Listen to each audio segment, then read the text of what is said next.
Buenos días, Catarina, y buenos días, Helen. Un gusto. Estamos en la casa de don Otón Solís y a pocos días, el 1 de junio, uno de los legisladores más críticos de la administración, Solís, va a ser el representante ante el Banco Centroamericano de Integración Económica por parte de Costa Rica. Eso será el próximo viernes 1 de junio. Don Otón, buenos días. Gracias por recibirnos aquí en su casa.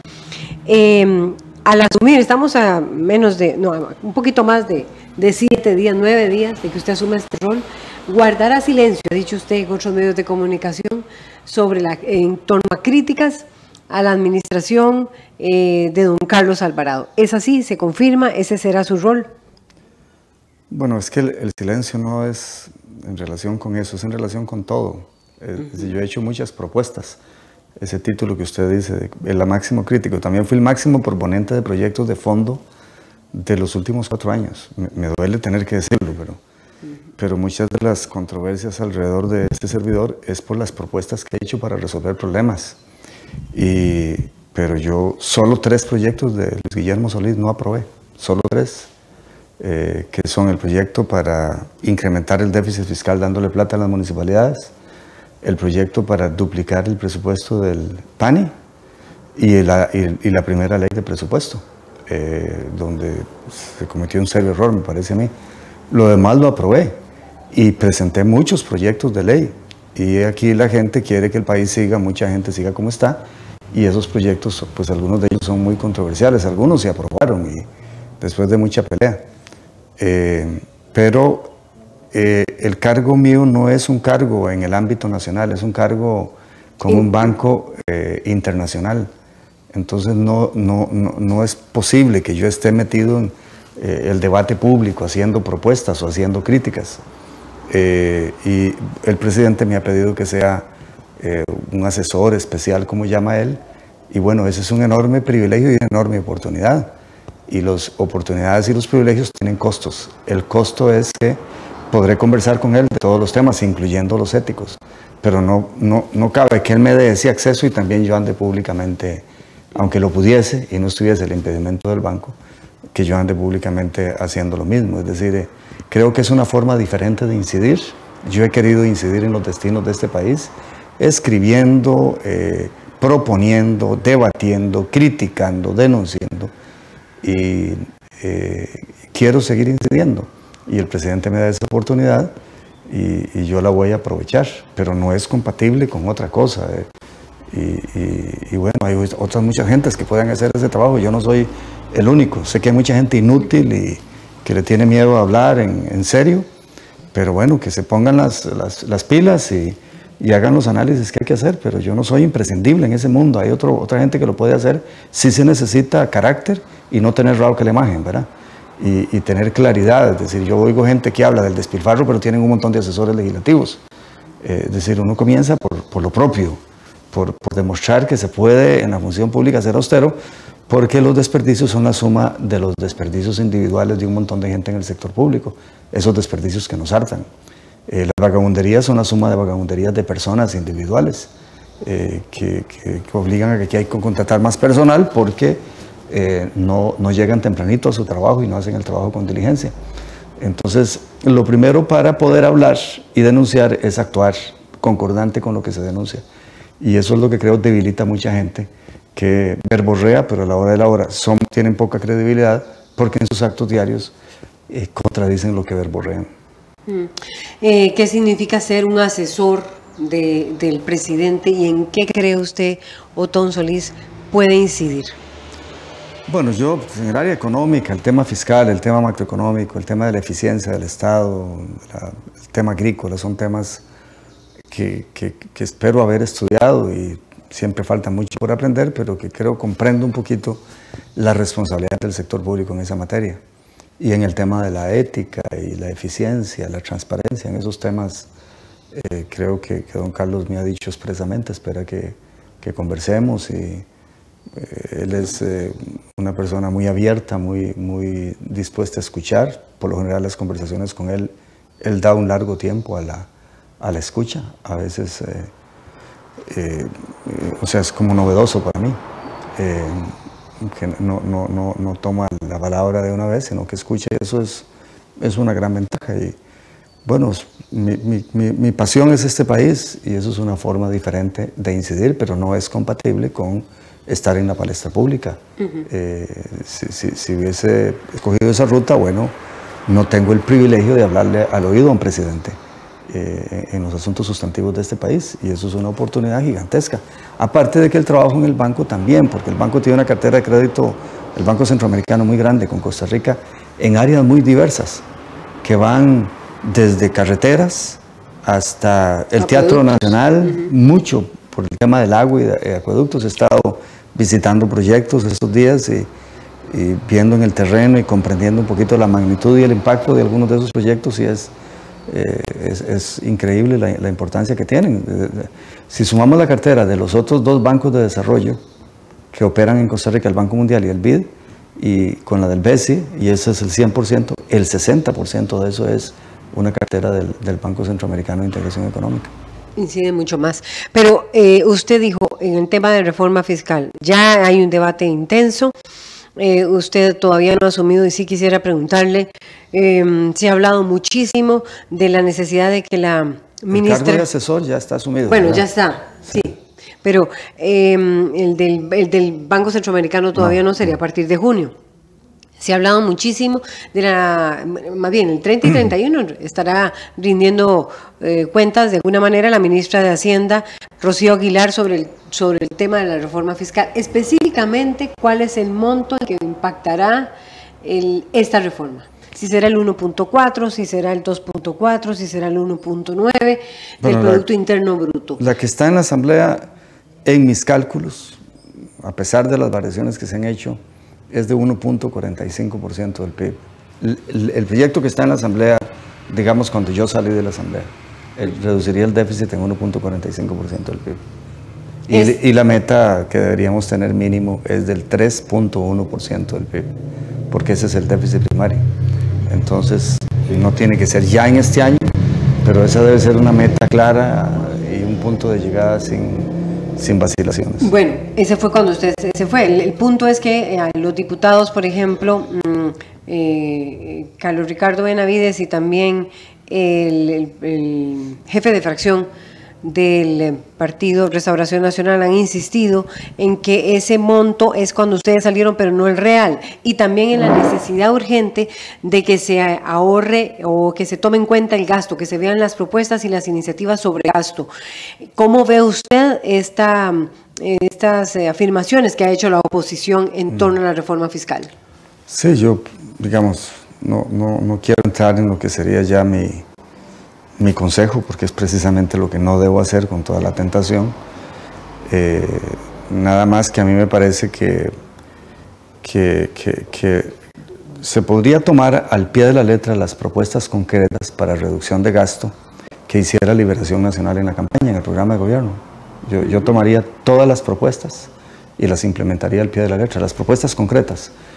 Igual las ¿Qué hizo Liberación Nacional? Sí, en campaña, que están en el programa de gobierno. Lo otro que tomaría es, en noviembre se negoció el plan fiscal que está en la Asamblea y participó muy activamente el ex candidato liberacionista Antonio Álvarez y otros dirigentes de Liberación. Ellos dicen que el plan es muy débil. Bueno, ¿cuáles fueron las propuestas que presentó ahí don Antonio? Yo también las tomaría al pie de la letra, esas propuestas concretas que entonces, por la crítica, significa que reducían el gasto de manera sustantiva. Y las otras propuestas que yo incorporaría literalmente, pero sin quitarle una coma, son las que hizo don Fabricio, acompañado por este grupo de empresarios y economistas, don Gerardo Corrales, don Luis Mesalles y otra gente, don Edgar Ayales, el finado Edgar Ayales, y que las hicieron públicas el miércoles santo, previo a las votaciones. Correcto. Ahí lo que esté propuesto en materia de gasto concreto, así que sea convertible en una moción, yo lo tomaría literalmente y lo incorporaría en el plan del gobierno. Esas tres fuentes de información, porque, digamos, a partir de las críticas de la oposición o las condiciones de la oposición de que hay que reducir el gasto, la forma más fluida de negociar es tomar sus propias propuestas. Iniciativas. Sus propias propuestas, al pie de la letra, las propuestas concretas. digamos, lo que tengan, que se recorte el gasto en este plus, en este beneficio laboral, que se cierre esta institución, etcétera. Yo eso lo tomaría literalmente y lo incorporaría en el plan. Que se las lleven, las presenten como... No, ya están. Es nada más que las recuerden y digan, vea, esto presentamos en campaña, esto fue lo que don Antonio Álvarez quería que el gobierno incorporara en el proyecto y no se quiso incorporar ahí por noviembre, y esto fue lo que presentamos nosotros en el miércoles santo, en el caso de Restauración, con el grupo fuerte de economistas y empresarios. Todas las propuestas concretas deberían incorporarse en el plan de reducción de gastos del gobierno. Eso posteriormente a la explicación que vaya a dar la ministra de Hacienda, ¿cree usted? Deberían de presentarlas. No sé si antes o después, pero... Ya en ese momento, ¿cree usted? ¿O usted estaría exhortando a que las presente Liberación Nacional? Bueno, no sé, digamos, yo lo que estoy diciendo, deberían incorporarse, bien el timing, todas las propuestas concretas de reducción de gasto de esas tres fuentes que mencioné. ¿Eso usted se lo ha aconsejado a Carlos Alvarado? Que Sí. se lo pida al Partido de Liberación Nacional. Sí, bueno, y a Restauración. Que nos den lo que presentaron en campaña, Liberación Nacional, lo que don Antonio Álvarez le presentó al gobierno y que por no aceptarlo el gobierno, supongo que es que dicen que es muy débil el proyecto en materia de gastos. Y lo que está en el programa que presentó el miércoles santo, el Restauración Nacional, literalmente cada propuesta concreta, cada rubro que proponen reducir de gasto, o en todos los campos estructurales, digamos, cierres, funciones de instituciones, o reducciones de pluses laborales, por ejemplo, que quede en el acuerdo a que se llegue. Me parece a mí que eso es un paso que facilitaría la negociación. ¿Usted no estará en esos procesos de negociación, Otón Solís? No. Definitivamente. Usted estará hablándole al oído al presidente. Así es. En torno al tema de precisamente protección de agricultura, se ha hecho críticas también por parte de algunos diputados de Liberación Nacional al tema del proteccionismo, bandera que ha enarbolado el ministro de Agricultura y que tiene el apoyo de grupos productivos de este país, organizaciones productivas como UPIAF, como la Cámara de Agricultura, Juan Rafael Lizano estuvo allí, UPA Nacional con Guido Vargas. ¿Cuál cree usted, don Otón Solís, o qué recomendaría usted o qué le podría sugerir usted al presidente debe ser ese camino en torno al tema de la producción nacional y en torno al tema de la agricultura en el país? Bueno, pero otra vez, doña Laura, usted quiere llevarme a lo usual, a lo que siempre fui yo a su programa, es decir, lo que no debo hacer. Entonces voy a un poquito repetir lo que ya es público, que el gobierno, que el presidente Alvarado en campaña fue totalmente claro que Alianza Pacífica, así como está, no va. Digamos, eso no debería ser tema de discusión en Costa Rica en el marco del respeto a la democracia, a la decisión de la mayoría. Por otro lado, yo escuché bien claro al ministro Renato Alvarado y dijo que no dijo de ninguna manera que se iban a cambiar los acuerdos bilaterales y multilaterales ya vigentes, o sea, los tratados de libre comercio, los acuerdos sobre inversiones no se van a tocar. Él dice, pero en el marco de eso no vamos a ir más allá, de lo que yo le entiendo. Entonces no está diciendo nada que sea nuevo, está diciendo, ahí estamos y vamos a administrar esos tratados de una manera tal que beneficien al productor nacional. Pero aclaró, no es que vamos a quebrantar tratados, entonces debería haber tranquilidad. No está planteando una revolución aquí de salirnos de tratados ni nada de eso. Está planteando una preocupación por el productor nacional y sí a veces han habido jerarcas en los gobiernos que se inclinan más por chinear al importador y al exportador de otros países hacia Costa Rica que por ayudar a incrementar la productividad al productor nacional de tal manera que sea competitivo. Y eso es lo que yo entiendo está diciendo el ministro Alvarado. Y llegó la hora de enfatizar más sobre el productor nacional. Digamos, llegó la hora de imitar un poquito más a los países ricos. Los países ricos donde el sector agropecuario es una cosita muy pequeña.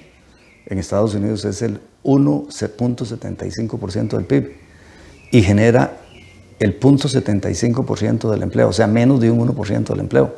el sector agrícola. Y a pesar de eso, y además son grandísimas corporaciones, grandes agribusiness. Es decir, hay una lechería de 200 vacas ni se conoce, ni siquiera de 1000 vacas. Ahí estamos hablando de 40.000, 50.000, 300.000 vacas. Y la producción de maíz y de granos está en manos de gigantescas corporaciones, integradas verticalmente porque tienen relaciones con los distribuidores también y con los productores de insumos agrícolas, fertilizantes y herbicidas, etc. Y sin embargo, protegen y subsidian a la agricultura. En Europa, donde no está tan concentrada la actividad agrícola en pocos, pero donde también es poco el empleo que genera y el PIB que genera, y sin embargo es protegida y chineada. Igual en Japón. Es decir, digamos, cuando yo veo a la OSD en Costa Rica, digo, y muchos decimos, es bueno que entremos a la OSD para imitar a la OSD. Bueno, ahí está un campo de imitación. El campo de la protección del sector agrícola en vista de las circunstancias diferentes que tiene la producción agrícola versus otras producciones. Y sobre todo en un país como Costa Rica, en que genera mucho empleo, en que está dominada por pequeños y medianos, los grandes son la excepción, y en que, digamos, no tenemos las condiciones topográficas y climatológicas que permiten una mecanización generalizada del agro. Parte de, por cierto, los proyectos que está impulsando aquí el BESI, que está el Banco Centroamericano de Integración Económica, y que fui a ver el lunes, es en Guanacaste, donde se quiere utilizar aún mejor el agua del volcán de la laguna de Arenal, porque hay agua que se utiliza para riego hoy en día, pero mucha de esa agua va al mar. Y el proyecto es expandir los canales, pero no solo con el fin de darle riego a una gran cantidad de pequeños productores y medianos que están al otro lado del Tempisque, digamos, del aeropuerto Daniel Oduber hacia el área de Nicoya, sino también para llevar agua potable a esas zonas.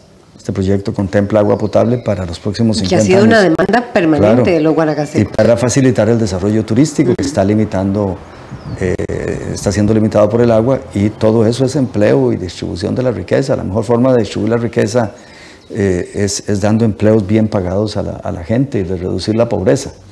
Y ese es un proyecto gigantesco que me entusiasma mucho porque tiene que ver exactamente con manejar el agua en el verano, que significa incrementar la productividad, y ahí en esa zona sí hay mucha tierra plana que se puede mecanizar. Digamos, en el verano las máquinas pueden entrar, los productores se pueden asociar o alquilar máquinas o tener ellos máquinas, y se cosecha también en época de verano, y entonces no hay problemas con el barro, y la topografía se presta. Entonces es un proyecto que me parece da un salto cualitativo no solo para Guanacaste sino para Costa Rica gigantesco.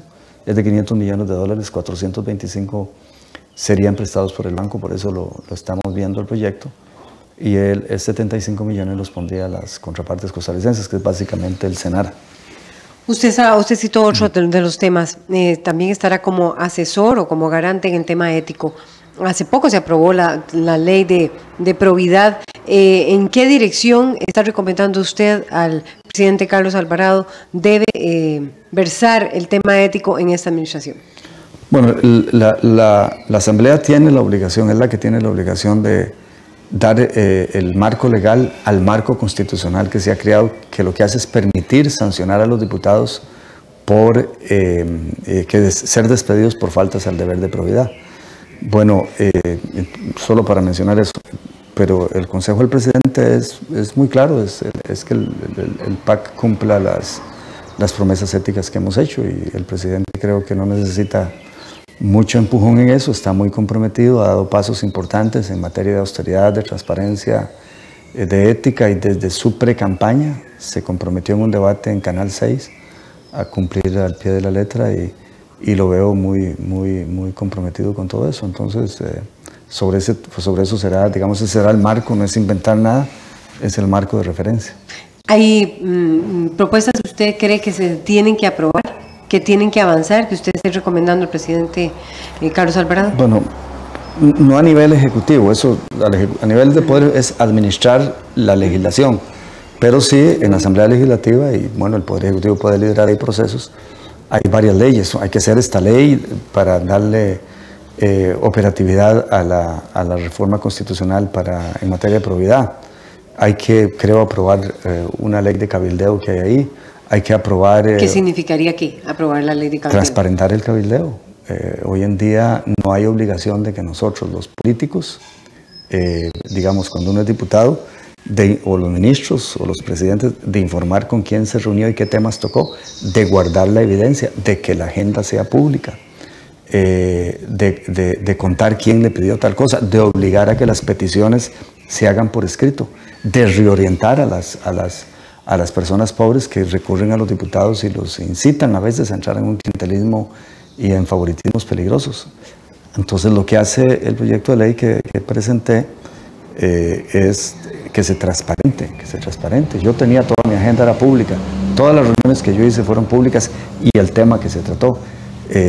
Y antes de que se hiciera la reunión, a veces se agregaban temas, entonces apenas terminaba la reunión se modificaba el sitio mío público que tenía en el icono donde estaba mi nombre en la Asamblea Legislativa. Bueno, transparentar en materia de cabildeo es vital para evitar los conflictos de interés, los tráficos de influencia.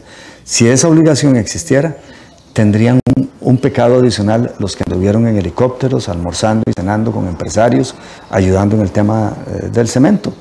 Porque si no, o hacían públicas las reuniones y entonces quizás mejor preferían no reunirse y entonces evitábamos los problemas que tuvimos, o no las hicieron públicos y ahora como nos hemos enterado, entonces serían un delito. Hoy en día no es delito, pero entonces sería un delito.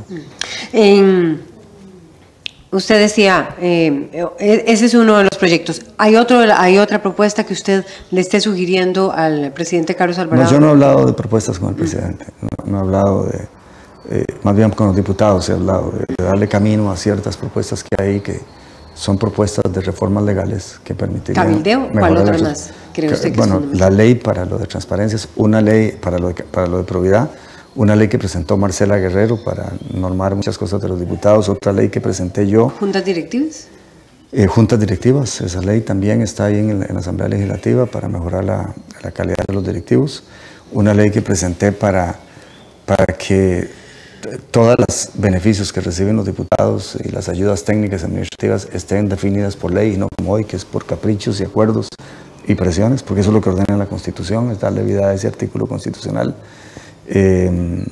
Ponerles límites a los salarios altos de este país, del sector público. Hay un paquetito ahí de leyes que yo he hablado con algunos diputados para que ojalá les den cabida. Otón Solís, ¿se ve usted vamos a ver, en este nuevo rol, se percibe usted que siempre ha tenido un rol bastante beligerante, no solo al fundar una agrupación política como el Partido de Acción Ciudadana en el 2000, sino se vislumbra usted en este nuevo rol más de asesor, silencioso y no tan protagonista permanente como lo ha tenido en estos años? Hay que saber ¿Lo logra usted asumir? Hay que decirlo bien claro, y usted me puede decir si estoy mintiendo, que ese protagonismo no es que yo he buscado que la prensa me entreviste a mí. ¿A usted le ha llamado alguna vez para que me entreviste? Nunca. O sea, usted es la que me busca a mí y verdad que muchas veces digo que no, porque no puedo o algo. Bueno, igual ocurre con los otros medios. O sea, suena la palabra protagonista como que yo he buscado. No, yo he hecho propuestas y he hecho denuncias que llaman la atención de la prensa. A eso me refiero, o sea, a las denuncias que usted ha hecho. Es porque, y he hecho propuestas muy serias en este país desde que estoy en la vida pública, no triviales, no chayotes, sino para reformar el Estado, por ejemplo, para mejorar las finanzas públicas, para mejorar la transparencia. Y eso es lo que de ahí genera controversia, porque el diputado o el político que va con la corriente no genera controversia, pero tampoco ayuda en nada. Yo no sé cómo alguien que no quiera hacer cambios de fondo está en la política, algo tan duro, tan revisado, que hasta cómo se peina usted lo revisan. Bueno, o se está por hacer una sinvergüenzada, que sería una motivación, pero si hay una persona es honrada, la única motivación para estar en política es que quiere hacer cambios. Pero entonces yo no comprendo el honrado que no está por hacer cambios. ¿Cómo pueden vivir este mundo tan necio, tan hurgado, en que se entrometen de todas maneras? Hay que ver, y la gente hace afirmaciones sin analizar, y estoy hablando a veces de analistas que se guían cosas que salen por ahí sin analizar bien. Bueno, la motivación me iba a ser hacer cambios, aspiré a ser presidente para hacer cambios. Fui ministro y de ministro renuncié porque los cambios que quería hacer en la primera administración de Oscar Arias no lo logré. Y un ministro debe hacerle caso al presidente. ¿Qué pasa si en esta administración no se logran esos cambios, don Otón? Bueno, de ahí, vamos a ver, ojalá que se logren, ¿verdad? Pero no necesariamente lo que no logra un gobierno es culpa de los gobiernos. Lo que creo que Carlos está propuesto es hacer las propuestas, pero se requiere en una democracia de la oposición. En una dictadura no puede culpar al dictador de que no se hagan los cambios.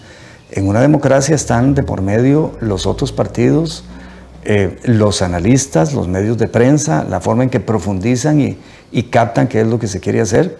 Y sí, los gobiernos tienen que hacer propuestas. Eso es lo que tenemos que preocuparnos y creo que Carlos tiene bien claro los ejes. Ayer tuvimos una reunión con gente de un fondo verde mundial para lo del tren eléctrico y bueno, trabajando en asuntos de fondo porque el presidente ha sido muy claro que quiero un tren rápido de pasajeros y eso ha llamado la atención de organismos internacionales y estamos ahí por medio del Banco Centroamericano gestionando recursos para darle eso le iba a preguntar. Alberto Cortés, el anterior representante, quien lo antecedió a usted, nos dijo a Costa Rica Noticias, a la revista, que se hablaba de un monto, si no me equivoco, de $500 millones y que el tren rápido tenía que estar en su etapa hacia Alajuela y Cartago para el 2022. ¿Es así? Así es, hacer por lo menos bien avanzado, ¿verdad? Como es tan lento el sector público, pero Alberto se movió muy rápido y el Banco Mundial Centroamericano se mueve muy rápido. Ayer vino una delegación de alto nivel y estuvimos en casa presidencial y don Carlos estaba con doña Claudia, que va a estar gerenciando el tema del transporte público y el proceso para descarbonizar el transporte público y meterle, digamos, electricidad al transporte, porque hoy día toda la energía eléctrica se genera con fuentes sostenibles. Correcto. Pero es que no hay consumo de energía eléctrica en el transporte. Entonces es meter energía eléctrica en el transporte y ampliar la calidad de nuestra matriz energética. Y bueno, es la respuesta a su pregunta. Hay propuestas muy concretas del presidente. Esta en particular, por ejemplo, el Banco Centroamericano la va a financiar. Él tiene tren eléctrico una parte. El proyecto parte. ese es muy caro, pero lo que se ha hablado es de una parte, digamos. Y que esté listo en el 2022 hacia Cartago y hacia Alajuela. Una parte, sí, sí. Digamos, aquí ahora depende de las burocracias, de las instituciones, y las burocracias tienen un ritmo, ¿verdad? Un ritmo muy sesgado hacia los procedimientos y no hacia los logros, muy obsesionado con procedimientos y no con logros. Lo hemos denunciado toda la vida y ahí espero imitar lo que hizo Alberto Cortés, que fue meterse en las instituciones de fondo para ver qué es lo que está pasando. De hecho, ya yo estaba medio metido en estos días. Es muy temprano decirlo, usted va a empezar en este nuevo rol, pero ¿desde ya usted descarta la posibilidad de una candidatura en el 2022? Me parece que es una pregunta tan poco atinada. Estoy de asesor de un presidente en un cargo internacional, ni siquiera puedo hablar de eso, pero además de eso he hablado tantas veces, doña Laura, que no creo que vamos a seguir hablando de eso. Es una inquietud que siempre se ha dado por parte de muchas personas. Mucha hay mucha expectativa. Lo dije la primera vez que no aspiraría. Mucha gente dijo que era una pose y todavía no he oído a esos hipócritas salir a pedir disculpas porque no era una pose. Yo tengo palabra, yo tengo 18 defectos o 18 millones de defectos, pero un defecto no es no tener palabra y no analizar lo que hago y lo que digo. Por eso mis propuestas generan controversia, porque no pueden derrotarlas con una frasecita.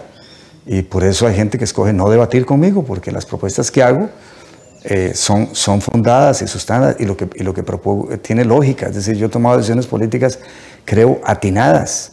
El aceptarle a Oscar Arias el Ministerio de Planificación, yo me sentía muy responsable por Costa Rica estando fuera del país y abandoné mi doctorado, no lo terminé, pero era un deber con este país. El renunciar cuando se desvió ideológicamente y éticamente ese gobierno, el salirme de Liberación Nacional si quería seguir en política, el aspirar a la presidencia con una propuesta clara en materia, digamos, conceptual sobre el desarrollo que trajera el centro otra vez a la vida pública y que combatiera la corrupción, fue atinado. El partido Costa Rica lo quería y por eso fue formidable su desafío a la política tradicional desde la primera vez que participamos. Y fue atinado cuando dije, después de 3 veces, ya no más. Y no seguir en esa obsesión de un poco de gente de aquí muy conocidos, ¿verdad? Otto Guevara, Antonio Álvarez y otros que viven desvividos por ese tema. Yo me desligué de ese tema y digo, voy a incidir de otra manera. Y ahora voy a otra manera de incidir. Porque sí, o me dedico a la academia y a la finca en Pérez Celedón, pero si sigo si no hago eso así claramente, yo tengo la obsesión de incidir, quiero incidir. Y esta forma de incidir es en silencio, no es en entrevistas, ni con fotografías en los medios de comunicación, ni con artículos en La Nación, que es donde siempre escribo, ni con posting mis observaciones y cosas en el Facebook. Es una etapa de silencio, pero es una forma de incidir diferente y espero ser efectivo. Creo que lo he sido en algunos campos y espero ser efectivo en esta nuevísima manera, que no es retirarse de la política. Ahora hace cosa más política que ser asesor de un presidente, pero bueno, es formas diferentes de estar incidiendo en el país, que es lo que es la política, y esta es una forma, y esa forma es silenciosa.